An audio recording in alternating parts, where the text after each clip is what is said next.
Symbole absolu de la conquête romaine, ultime frontière de l'Empire, le mur d'Adrien parcourt le Royaume-Uni, plus précisément le nord de l'Angleterre, près de la frontière avec l'Écosse. Ce mur s'étend d'environ 117 km de long, de la mer du Nord à la mer d'Irlande. À l'origine, il mesurait en moyenne 5 mètres d'auteur et 3 mètres de large. Aujourd'hui, il mesure seulement 2 mètres de haut. Le nom du mur vient de l'empereur romain Hadrien qui, en 122, ordonna sa construction.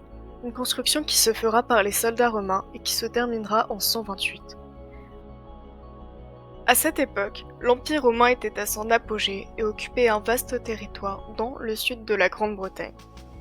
La fonction première du mur était de servir de rempart contre les Pictes, une tribu celtique vivant en Écosse. Cependant, le mur n'était pas conçu comme une barrière infranchissable, mais plutôt comme une zone de surveillance destinée à observer les mouvements des peuples du Nord. Le mur d'Adrien fut donc construit par les soldats romains dans le but de surveiller l'approche d'un danger venant du Nord. Lors de la construction du mur, les soldats ont utilisé pour la partie extérieure des pierres spécialement taillées et assemblées sur place. En ce qui concerne la partie intérieure, ils ont utilisé des pierres trouvées sur place et les ont colmatées avec de la tourbe. Il s'agit d'un matériau très abondant dans la région, constitué d'eau, de cendres et de matière organique. À ce mur sont liées des tours de guet qui s'élevaient jusqu'à 6 mètres et 80 mile castles qui sont des petits fortins situés à tous les miles romains, ce qui correspond à 1481 mètres. Ces fortins pouvaient accueillir une dizaine d'hommes. De plus, ces mile castles comportaient une porte qui s'ouvrait sur le nord, ce qui permettait un passage sous contrôle militaire et ce qui montre que le mur était un lieu de passage et non un espace fermé. À l'avant du mur se trouvait un fossé, une levée de terre et des camps avançaient en territoire ennemi. À l'arrière se trouve un walloon qui est un fossé avec levée de terre et des camps destinés aux unités de soldats auxiliaires.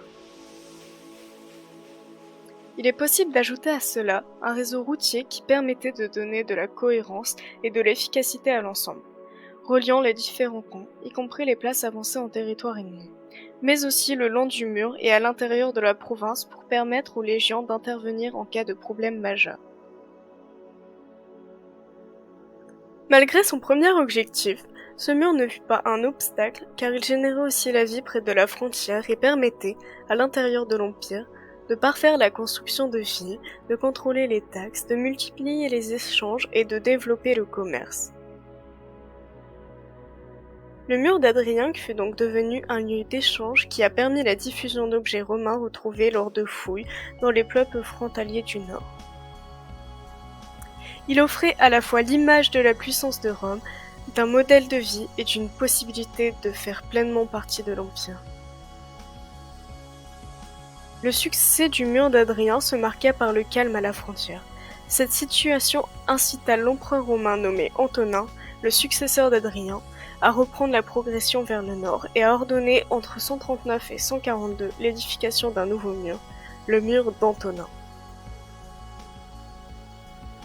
Malgré ce succès, au 5e siècle, le mur décline avec l'Empire romain, les légions romaines sont rappelées à Rome, ce qui délaisse pratiquement le mur.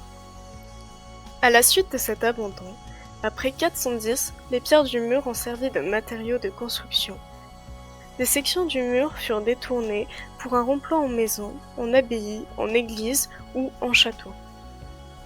Mais il reste de nos jours une trace de ce mur, en particulier dans la partie centrale.